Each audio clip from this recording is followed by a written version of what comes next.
राधे राधे। स्वागत है आप सभी का भक्ति और प्रेम की पावन धरती पर। आज हम एक ऐसी दिव्य प्रेम कहानी सुनाने जा रहे हैं जिसने भगवान कृष्ण के स्वरूप श्रीनाथ जी को ब्रज से साक्षात राजस्थान के मेवाड़ तक खींच लिया। यह कहानी है मेवाड़ की एक राजकन्या अजब कुमारी की, जिनका प्रेम इतना सच्चा था कि वह अपने ठाकुर जी के साथ नित चौसर खेला करती थी।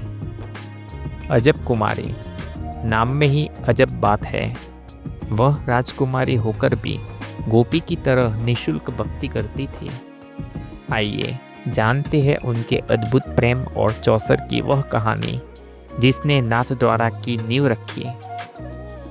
मेवाड़ की यह लाडली राजकुमारी अजब कुमारी अपने पिता के मना करने पर भी बार बार चोरी छिपे ब्रज आ जाती थी।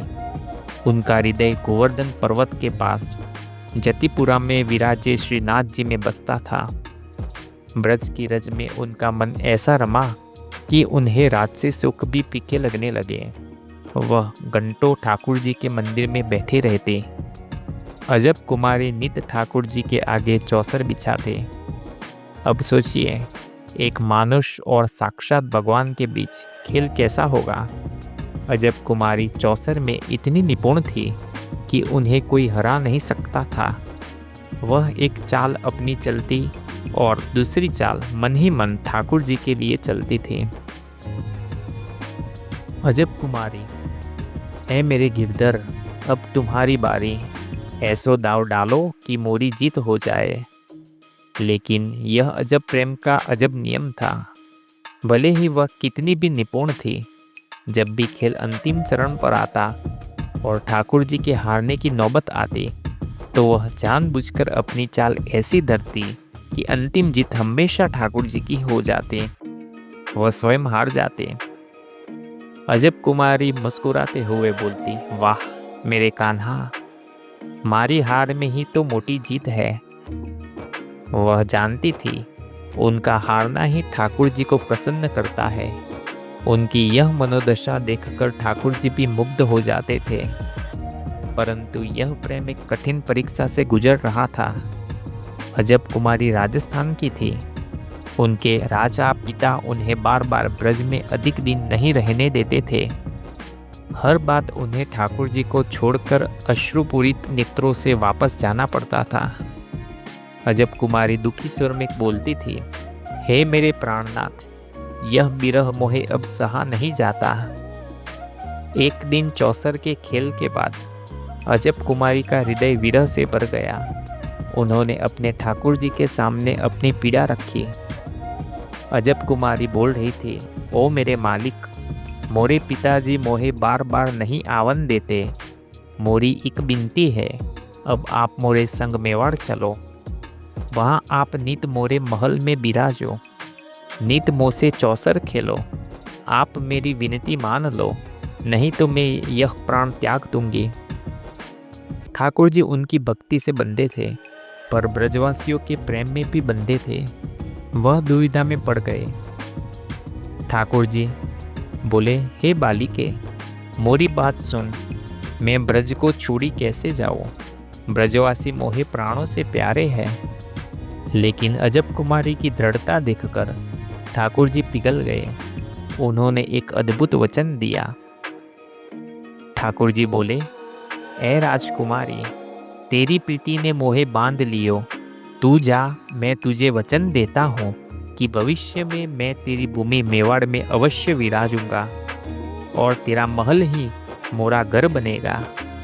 समय बीता, वह समय आया जब क्रूर मुगल शासक औरंगजेब का आतंक फैला। श्रीनाथ जी के सेवक और गुसाई जी को लगा कि अब ब्रज में प्रभु की सेवा सुरक्षित नहीं है। उन्होंने श्रीनाथ जी की मूर्ति को सुरक्षित स्थान पर ले जाने का निश्चय किया। ठाकुर जी की लीला देखिए। ब्रज से निकलकर वह कई स्थानों पर रुके, लेकिन वह अंतिम लक्ष्य की ओर बढ़ रहे थे। वह स्थान जहां उन्होंने अजब कुमारी को वचन दिया था। रथ चलत चलत जब मेवाड़ की सीमा में सिहाड़ नामक गांव पहुंचा, जो अजब कुमारी के राज्य के पास था, तभी अद्भुत घटना हुई। गाड़ी का पहिया अचानक जमीन में धंस गया। भले ही कितने ही बलशाली लोगों ने खींचा, चक्का टस से मस नहीं हुआ। सेवकों को समझ आ गया, यह स्थान स्वयं ठाकुर जी ने चुना है। यह वही समय था जब श्रीनाथ जी को अजब कुमारी को दिया वचन याद आया।